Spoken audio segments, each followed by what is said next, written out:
요한복음 1장 1절이 뭘로 시작해요? 태초에로 시작해요. 태초에 말씀이 계시니라. 이 말씀이 왜 예수님이라 그래요? 이 말씀이 하나님과 함께 계셨으니 그가 곧 하나님이라. 근데 만물이 그로 말미암아 지음받았어요. 창조를 얘기하고 있대요. 그래서 만물이 예수로 말미암아 지음받았다고 요한복음 가서 완전히 지금 이 땅에 오신 그 공관복음의 저자들과는 완전히 다른 시각을 가지고 지금 이게 시간을 확 뛰어넘은 거죠. 아주 먼 옛날, 그야말로 아주 먼 옛날에 이게.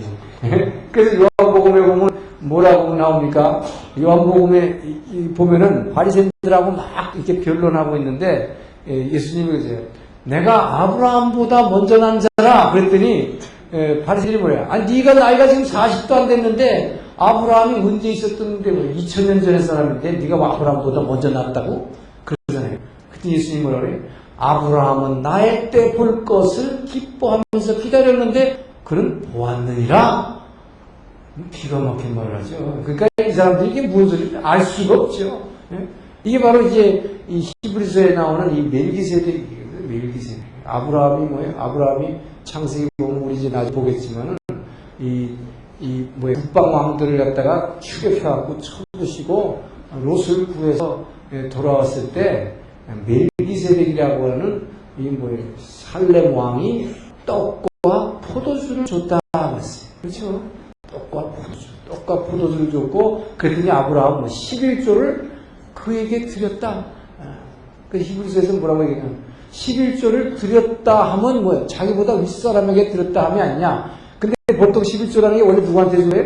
아브라함의 후손인 한참 후손인 그것도 레위 족속 제사장에게 11조를 드리게 되는데 이 레위 족속 아직 나오지도 않았는데 아브라함이 그 11조를 드렸다 하면 뭐예요? 자기보다 훨씬 위에 있는 존재에게 드렸다 함이 아니뇨. 그게 누구냐? 예수. 그래서 그런 얘기를 이제 여러분도 지금 그런 얘기하니까 어떤 분들은 해당하는 분들이 막 계세요. 뭐, 아브라함이 예수를 만나? 이게 뭔 소리지? 그게 그냥 들으면 그 얘기가 안 돼요. 이게. 그래서 전체의 맥락을 성경의 맥을 알고서 이걸 보지 않고는 이게 무슨 소리인지 모른다는 거죠. 그래서 히브리서의 저자도 뭐라 그러냐? 히브리서의 저자는 이상이라고 그러죠. 내가 멜기세덱에 대해서 너한테 할 말인데 너희에게 할 말이 지금 너무 많은데 너희가 지금 단단한 식물을 씹을 수 있는 그런 믿음을 못 가졌어. 너희는 젖먹이라. 그래서 내가 할 말이 많아. 여기서 생략하겠다 그랬어요. 그 초대교회 사람들이 좀 믿음이 좀 더 깊었으면 우리가 그 멜기세덱의 설명에 대해서 좀 더 분명하게 막 알 수가 있었을 텐데 단단한 식물을 너희들 씹만한 그런 믿음하지 않겠다고 했어요. 그러니까 지금 여기 계신 분들 중에서 지금 그 말하니까 그게 뭔 소리일까 막 그러실 거예요. 이상하잖아요? 그게 뭐예요? 아직 그 믿음이 그런 수준으로 이해가 안 되는 거죠. 그래서 사도 요한은 이 시간의 개념을 확 뛰어넘은 거죠. 그게 뭐예요? 공간의 개념도 뛰어넘은 거죠. 시간, 공간의 개념을 초월한 것입니다. 공간의 개념이란 뭐예요? 이스라엘에 오신 베들레헴에 탄생하시고 갈릴리 오시고 예루살렘에 사역하시던 그 공간을 뛰어넘어서 하나님 나라에 있었던 일들을 막 얘기해요. 요한복음 10장 보면 뭐라고 해요? 예수님이 기도가 나오는데 예수님이 뭐라고 해요? 십자가 지시기 전에 그 아버지 하나님 기도하는데 뭐라고 해요? 창세전에 아버지와 내가 함께 누렸던 그 영광을 지금도 내게 허락하여 주시옵소서. 자, 그러면서 그 창세전에 있었던 아버지와 내가 그 하늘나라에서 누렸던 그 사랑의 관계를 여러분 요한복음 17장 집에 가서 한번 당장 펴서 막 쫙 읽어보세요. 쫙 써놨어요. 그 태초에 말씀이 계신다. 이 태초부터 이 세상을 보이는 이 세상 만물을 지으시기 전에부터 그 하늘나라에 계셨던 그 예수님 아들과 아버지와의 그 사랑의 관계를 막 쫙 써놨다는 거예요. 자, 그래서 이 사도 요한은 그 얘기를 하고 있습니다. 자, 그러면서 이 사도 요한은 그렇기 때문에 이 신약을 말이죠. 성경의 맥을 잡아야 해서 제일 어려운 게 이 맥을 그냥 맥 잡기 위해서 제일 어려운 게 뭐냐면 이 복음서, 사복음서, 예수님의 생애를 이렇게 지금 우리는 뭐예요? 구약은 역사서를 중심으로 내가 분명히 잡혔어요. 근데 신약을 설명할 때는 이게 지금 아까도 말씀드린 대로 우선 공간복음 자체도 서로가 다른 이 이야기들이 많이 나오고, 그래서 이걸 전부 합쳐가지고 한번 예수님의 생애를 그냥 크로노로지컬리 좀 이 시대순으로 막 쫙 이렇게 정리하고 싶은 의욕들이 많이 있었는데, 그걸 하지 못한 게 사실 이 요한복음 때문에 그런 거예요. 왜냐? 이분은 기본적으로 시간 공간 개념을 뛰어넘어서 설명하기 때문에. 그래서 예수님이 여기로 갔다 저기로 갔다 하는 게 막 순서대로 이분이 기록한 게 아니다는 것입니다. 그렇기 때문에 다만 요한복음이 우리에게 단서를 주는 것은 오히려 이 공간복음은 예수님이 예루살렘에 한 번 간 걸로 되어 있고, 그 한 번 간 것이 십자가 지시기 위해서 방문한 걸로 하는 얘기로만 쭉 되어 있습니다. 근데 요한복음이 이 예루살렘을 말하자면 성전을 방문하신 것이 명절 때마다 가시게 되어 있는데, 네 번 가신 걸로 되어 있대요. 그래서 이 예수님이 공생애가 3년이었다라고 하는 분명한 단서를 요한복음이 올려주고 있어요. 그러니까 이게 참 재밌는 겁니다. 요한은 시간 공간을 뛰어넘어서 얘기를 하고 있는데, 오히려 이 세 사람이 시간 개념을 따라서 기록했다고 되어 있는데, 이분들의 얘기는 3년인지 5년인지 6년인지 없어요. 얼마 동안 예수님이 이 땅에 사역하셨지. 근데 우리가 3년 공생이라고 하는 것은 요한복음에서 예수님이 예루살렘 방문을 4번 하셨다라고 되어 있기 때문에 3년, 4번이라는 명절 사이에 3년을 이 땅에서 공생애를 하셨다라는 것으로 분명히 그게 나타나는 거죠. 그러나 내 사건의 기록 하나하나가 전부 역사순으로 기록됐다라고는 믿기가 어려워요. 그래서 왜냐하면 3공간복음에는 예수님이 성전에 들어가지고 성전을 청소하시니까 막 이 노끈을 만들어가지고 처리하신 분이 십자가 지시기 위해서 들어오셨을 때 하신 사건이에요. 그런데 이 요한복음에 보면은 예수님이 제일 먼저 예루살렘 들어가서 공생 시작도 아니고 그것부터 하셨다 이렇게 돼 있다고 그래요. 그러니까 이게 좀 헷갈려요. 우리가 성경을 읽다 보면. 그래서 이 복음서가 이 역사적으로 이걸 서로 다 엮어서 정리하기가 참 어렵습니다. 자, 이 사도 요한은 요한복음을 통해서 이 시간과 공간을 뛰어넘은 하나님의 아들, 자, 하나님의 아들을 얘기하고 계시는데, 근데 이분은 그렇다고 해서 하늘에 계신 하나님의 아들 이 얘기만 관심을 갖고 있냐? 그게 아니에요. 이 땅에 오신 예수님의 얘기를 당연히 하면서, 그러나 그분은 하늘에 계셨던 하나님이요, 지금도 하늘에 계신 하나님이다. 지금도 보좌 옆에 계신 하나님. 이걸 강조하고, 그러니까 이 두 가지를 다 우리가 그 개념을 가지고 요한복음을 읽어야 되는 거예요. 그러니까 하늘에 오랫동안 계셨던 그 아들이 이 땅에 와서 하시고 3년간 하시고 다시 올라가신 분이다.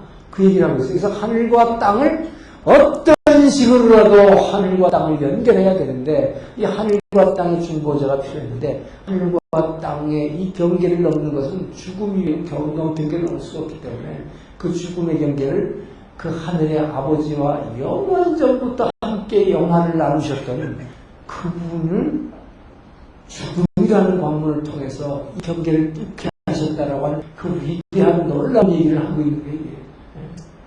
그래서 아주 요한복음이 위대한 것입니다. 자, 그런데 이분은, 그 하나님의 아들은, 이분은 우리에게 사도 요한은 끊임없이 강조하면서, 예를 들어서 마태복음은 주제별로 얘기를 하라 그러면 이 마태는 하나님 나라에 대해서 끊임없이 얘기하고 있어요. 그죠? 그리고 이 누가는 성령에 대해서 얘기하고 있어요. 이방을 비추는 빛이다. 이방까지 땅끝 전도. 근데 전부 뭡니까? 성령이 아니고는 교회가 탄생할 수가 없기 때문에. 그래서 누가는 성령. 그리고 마가는 뭡니까? 죄인이라는 관점. 죄에 대한 관점. 그래서 이 죄의 문제, 고난의 문제, 고난과 죄. 그렇다면 요한복음이라는 건 뭐냐? 요한복음은 이 생명을 다루고 있다. 요한복음의 주제는 끊임없이 생명의 생명. 자, 그래서 이 생명인데 이것도 영원한 생명이다. 요한복음 3장 16절, 하나님이 세상을 이처럼 사랑하사 독생자를 주셨으니 이는 누구든지 저를 믿는 자마다 영생을 얻게 하려 함이라. 요한복음 5장 24절, 내 말을 듣고 나 보내신 이를 믿는 자는 뭘 얻었고? 영생을 얻었고, eternal life. 그 생명도 영원한 생명이다. 또 뭐예요? 내가 길이요 진리요 뭐라? 생명이니. 예? 요한복음 6장 13절, 뭐 살리는 것은 영이요 육은 무익함이라. 내가 너에게 이런 말이 곧 뭐라? 영이요 생명이라. 아주 요한복음은 끊임없이 생명. 이 예수님께서 이 땅에 왜 오셨느냐? 너에게 생명 주시러 오셨다. 이 생명은 영원한 생명이다. 이 영원한 생명이다. 이 영원한 생명을 이 안에 가지고 이 안에서 그 영원한 생명이 뭐예요? 열매 맺어가는 거. 이게 천국을 이루는 것이다. 그 얘기를 하고 있다. 그래서 이 요한복음은 끊임없이 우리에게 이 생명에 대해서 얘기하고 있다. 그래서 하나님께서 우리를 교회를 통해서 이 주시는 축복은 이 생명을 주시는 축복이다. 생명을 주시는 축복이다. 자, 그래서 이 사복음서는 지금 이와 같이 이제 복음서를 통해서 우리에게 주는 메시지는 뭐냐? 자, 복음서의 이 사복음서 전체의 메시지입니다. 이 전체의 메시지는 결국 뭡니까? 전체의 메시지는 십자가에 도입니다. 십자가에. 뭐 중간에 무슨 얘기를 했고 어디에 초점을 맞춰서 예수님을 설명했던 간에 결국 뭐 이 예수님 땅에 오신 건 뭐냐? 십자가 지시로 오셨다. 십자가의 도다. 자, 그래서 이 십자가의 도를 설명해 주시고 이분은 뭐 하나님의 아들로 오셨던 이방을 비추는 빛으로 오셨던 뭐 저 종으로 오셨던 어쨌든 간에 이분은 뭐예요?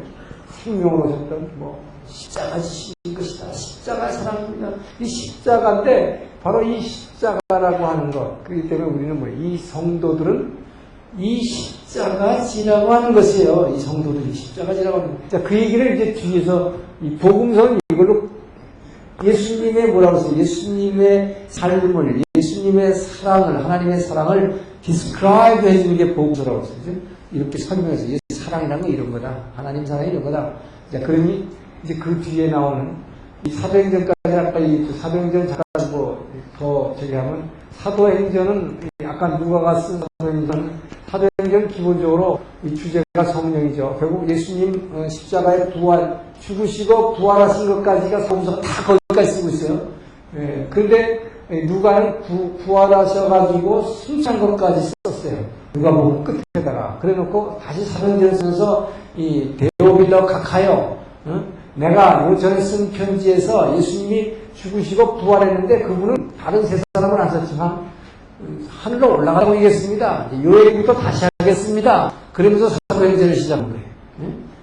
그러면서 그 약속하신, 그분이 올라가시면 약속하신 성령이 이 땅에 임했고 성령이 이 땅에 강림할 때에 결국 뭐가 생기느냐? 교회가 탄생했다. 자, 그래서 예수님이 이 사복음서에서 십자가의 도라고 하는 것은 뭐냐? 이게 지금 이제 우리가 창조하고 굉장히 관계가 깊은데 이 십자가를 지신 사건이 결국 뭐냐? 이게 진짜 창조의 완성이다 하는 것입니다. 이 하나님 창조의 완성은 십자가를 통해서 이루어졌다. 왜요? 이 십자가로 말미암아 성령이 강림하게 됐고 이것으로 뭐가 창조될 수 있다는 이 교회의 탄생이라는 것이 교회의 창조. 결국 하나님이 이 땅에서 창조하신 최종 창조의 목적은 뭐냐? 이 땅에 교회를 창조하는 것입니다. 이 땅에 교회를 지으시려는 그 하나님은 자, 창세기 1장에서 이제 우리가 공부하는 창세기 1장에서 나오는 그 천지창조라는 건 뭐냐? 이 천지창조라는 것은 교회를 창조하기 위한 자, 이 천지창조는 창세기 1장. 천지창조는 뭐예요? 교회를 창조하기 위한 이 예비 단계였다.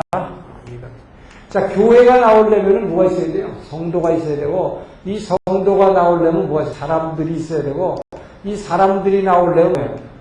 동물, 식물, 광물이 자연계가 다 있어야 될 거 아니에요. 그죠? 그래서 이 자연계. 그래서 하나님은 이 천지 창조를 하신 것은 이 교회를 창조하시는 예비 단계였다. 그래서 예수님이 십자가를 지셨다는 거예요. 이것이 진짜로 창조의 완성이에요. 그래서 창조주 하나님, 이제 창세기에서 하는 이 창조주 하나님은 거기에 주역이 예수님이다 하는 거예요, 바로. 그 창조주 하나님이 이 땅에 이런 것만 지으려고 한 게 아니다. 진짜로 뭐예요? 이 교회의 창조. 이 교회의 창조는 바로 교회의 창조를 위해서 그분이 그 십자가시고 그분이 모든 창조의 주역이시다. 그래서 그분이 교회의 머리 되신 분이에요. 교회 머리 되신 분. 그래서 이 십자가는 어리석은 것 같으나 십자가의 그는 죽어서 없어지고 아주 약하고 힘없어 보이지만 뭐예요? 이 뒤에는 엄청난 영광이 있는 것이다라는 것을 이제 이 창세기에서 창조할 때 분명하게 보여줍니다. 이 십자가가 영광이라고 하는 것을. 그 예수님이 얼마나 영광 받으신가 하는 것을 뒤에서 보여주게 되는 것입니다. 자, 그리고 나서 이제 서신서들이 쫙 있다, 서신서. 이것이 지금 이제 신약의 역사서죠. 신약의 역사서라면 이 뒤에 나오는 서신서, 이 서신서들은 전부 뭔 얘기하려고 이렇게 22권이나 붙여놨나? 만약에 우리가 예수 믿고 천국 가는 거, 예수 믿으면 천당 가는 게 목적이라면 이 사복음서로 끝나면 돼요. 그냥 사도행전 여기까지 해서라도 좋다 이 말이에요. 그런데 22권의 서신서가 왜 신약이 이렇게 많이 뒤에 붙어야 되는 거죠?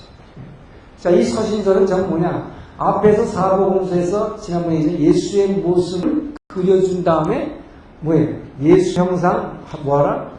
예수의 형상 닮으라.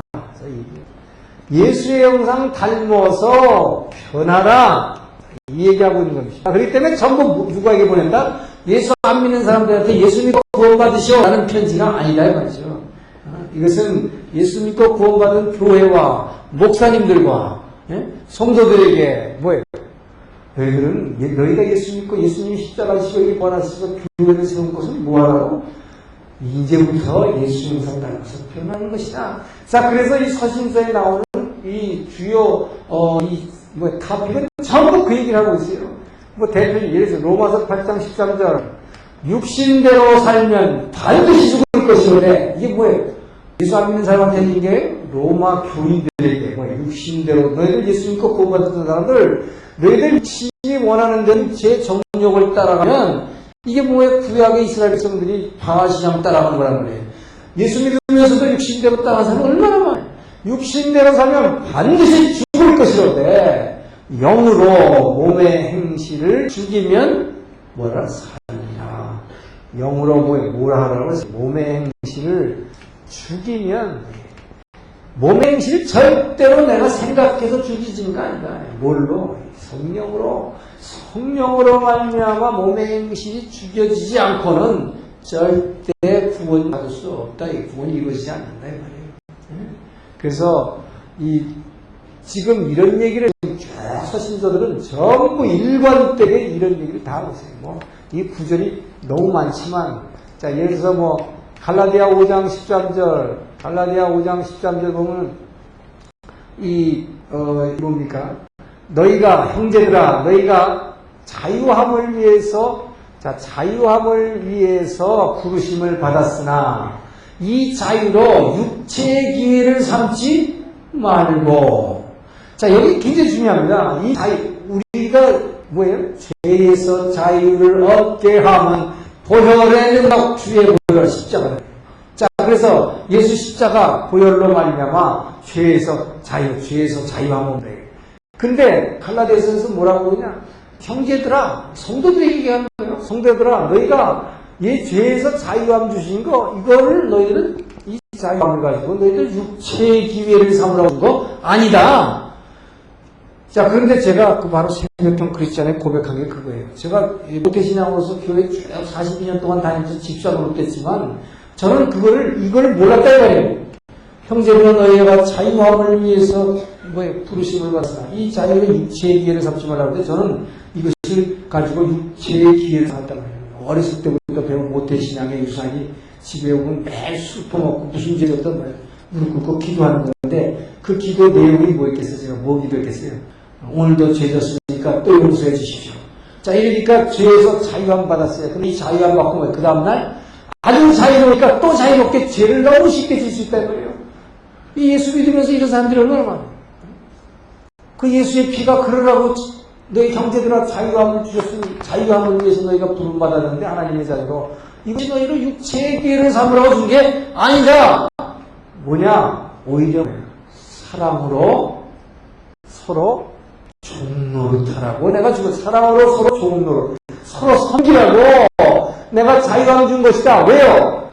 죄에서 자유함 못 얻은 자는 죄의식에 눌려있으면 뭐예요? 어떻게 이웃을 사랑해요? 어떻게 이웃을 돌볼 수가 있어요? 내가 눌려 죽겠는데. 내가 다른 사람한테 상처받아가지고 내 안에 상처받은 그것 때문에 맨날 울고 있는 사람이 어떻게 이웃을 돌아봐요? 그래서 하나님은 예수님이 이 땅에 오신 목적이 이사야 14장 1절에서 3절도 뭐예요? 아까 봤지만 뭐야? 하나님께서 뭐예요? 내게 기름 부으사 나를 보내사 포로된 자에게 자유를, 죄에 포로된 자에게 자유를, 눌린 자에게 노임을, 뭐예요? 사람 상처에 눌려있는 사람에게 노임을, 여호와의 신원의 해를 선포하기 위해서, 신년을 선포하기 위해서 자유함 주려고 내가 왔다. 그게 바로 죄에서 자유, 상처의 자유. 그 다음에 뭐예요? 우리가 제일 눌리는 게 우리 환경에 눌려요. 환경. 자, 우리가 여러분 예수 믿고 구원받았다는 게 엄청난 것입니다. 우리가 예수의 영이 우리 안에 들어왔다는 게 엄청난 게, 자, 이 십자가의 피 보혈로 말미암아서 예수의 영이 우리 안에 오는 뭐라고 하는가? 죄를 고백하면 죄에서 해방되고 벗어나고, 상처를 하나님 고백하면 상처가 우리에게서 치유되고. 자, 그런데 이 환경, 우리가 제일 사람들이 약한 게 환경이라고요. 환경이 좋을 때는 예수 잘 믿어요. 할렐루야 하면서. 그런데 뭐예요? 갑자기 뭐 병이 나가지고 뭐 중독이 들어. 하나님 왜 나를 이렇게 치니까? 거기다 뭐예요? 내가 어디 좋은 자리 가려고 만약 그동안은 맨날 기도했는데 그 자리 떨어졌어. 그 얼마나 실망돼요? 그러니까 뭐 하나님 나한테 이런 고통을 주시니까? 자, 그러놓고 그 환경이 찬바람이 확 불어닥치면 뭐예요? 봄날에는 할렐루야 그냥 있다 이랬는데 찬바람이 확 불어치면 사람이 환경에 꽉 내어버린다 이거예요. 그래서 이게 이 사람은 식물인간만 식물 단계로 떨어뜨려버리는 거거든요. 이게 식물은 뭐예요? 환경에 꼼짝을 못하는 게 식물이에요. 움직일 수가 없으니까.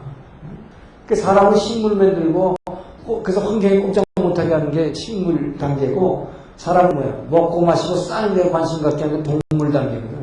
사탄은 우리로 하여금 끊임없이 동물 되고 식물 되게 만들려고 하는데, 그래서 이 환경을 뛰어넘을 수 있는 것, 이것은 뭐냐? 이것이 바로 이 성령이 아니고는 안 되는 거죠. 여러분, 그래서 성령을 우리 안에 주신 것은 아까 이 마태복음 끝에 내가 뭐예요?